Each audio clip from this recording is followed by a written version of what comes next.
భైరవ యాతనకి, యమయాతనకి మధ్య తేడా ఏమిటి? రెండిట్లో ఏది భయంకరమైనదిగా చెప్తారు? కాలభైరవుడు. భైరవుడు అంటే నిజానికి సృష్టి స్థితి లయాలు చేసేటువంటి పరమశివుడు. ఈయన కాలభైరవుడు. కాలభైరవ యాతన అని ఒక యాతన ఉంటుందమ్మా, యమయాతన. ఈ రెండు యాతనలు, ఈ రెండు యాతనల్లోకి ఏది గొప్పది అని అంటే వ్యాస భగవానుడు చెప్తాడు, కాలభైరవ యాతన చాలా భయంకరమైందట. అంటే యముడి కంటే కూడా, యముడు చనిపోయిన తర్వాత దుష్టుల్ని నరకంలో పెట్టేటువంటి బాధల కంటే కూడా కాలభైరవుడు పెట్టేటువంటి యాతన చాలా గొప్పది. ఏంటంటే అసలు కాలభైరవ యాతన అంటే ఏంటంటే, చాలామంది ఇప్పటికీ కూడా సంప్రదాయవాదులు సనాతన ధర్మంలో కాశీలో మరణించాలి అని కోరుకుంటారు, మళ్ళీ జన్మంటూ రాకుండా. కొంచెం బాగా డబ్బు ఉన్నటువంటి వారు, అవకాశం ఉన్నటువంటి వారు కాశీలోనే తమ ముసలితనంలో స్థిర నివాసం ఏర్పాటు చేసుకోవాలనుకుంటారు.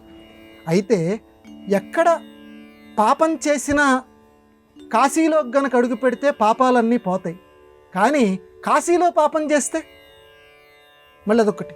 అదేంటండి, అవును, మానవుడనేటువంటి వాడు చంచలంగా మిగతా చోట్ల పాపాలు చేసి కాశీలో అడుగు పెడితే పాపాలన్నీ పోతాయి, ఆ గంగలో స్నానం చేసి విశ్వేశ్వరుణ్ణి దర్శిస్తే.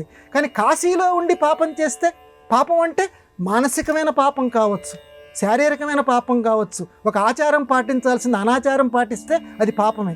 మరి ఈ పాపాలు ఎలాగా? అందుకని వాళ్ళు చనిపోయినప్పుడు ఏం చేస్తారట అంటే కాలభైరవుడు యాతన పెడతాట. ఎటువంటి యాతన అంటే అతను పెట్టే యాతన చూస్తే అసలు చదివినా కూడా చూసినా కూడా ఎవరు తట్టుకోలేరు, అంత యాతన పెడతాట. అంటే ఒక వస్త్రాన్ని గనక బండకేసి గనక కొట్టి నానా రకాలుగా పిండి ఏ రకంగా చేస్తారో ఆ వ్యక్తి చనిపోయిన తర్వాత, కాశీలో చనిపోయినటువంటి వ్యక్తి చనిపోయిన తర్వాత అంత యాతన పెట్టి అప్పుడు శివుడి యొక్క ఒళ్ళో కూర్చోబెడతాట కాలభైరవుడు. ఒకసారి యముట్ట, ఏమయ్యా లోకంలో అందరూ కూడా నేను పెట్టే యాతన కంటే ఈ కాలభైరవ యాతన చాలా గొప్పదంటున్నారు, ఒకసారి చూద్దామని చెప్పి భటుల్ని ఇద్దరిని తీసుకొని వరే ఒకసారి చూసొద్దామని, ట్రైనింగ్ శిక్షణ అంటారు కదా, ఏదో కాలభైరవ యాతన అంటున్నారు చూసొద్దామని చెప్పి వెళ్తాడు. ఒక వ్యక్తి ఎవరు చనిపోతాడు కాశీలో, అప్పుడు పెడతాటండి. అది చూసిన తర్వాత యముడంతటి వాడికి కళ్ళు తిరుగుతాయిట. ఇక చూసుకోండి, అంటే ఏదైనా చూడరాని దృశ్యం చూసినప్పుడు మనకు కళ్ళు తిరుగుతాయి. ఆ రకంగా లోకంలో అందరినీ విపరీతంగా బాధలు పెట్టేటువంటి యముడికి కూడా ఆ కాలభైరవుడు పెట్టేటువంటి యాతన చూసి కళ్ళు తిరుగుతాయి.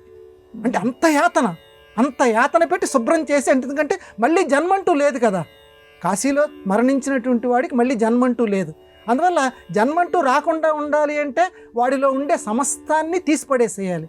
అందుకని విపరీతమైన యాతన పెడతాట, తట్టుకోలేడు వ్యక్తి, అంత యాతన పెట్టి శివుడి దగ్గరికి చేరుస్తాడు.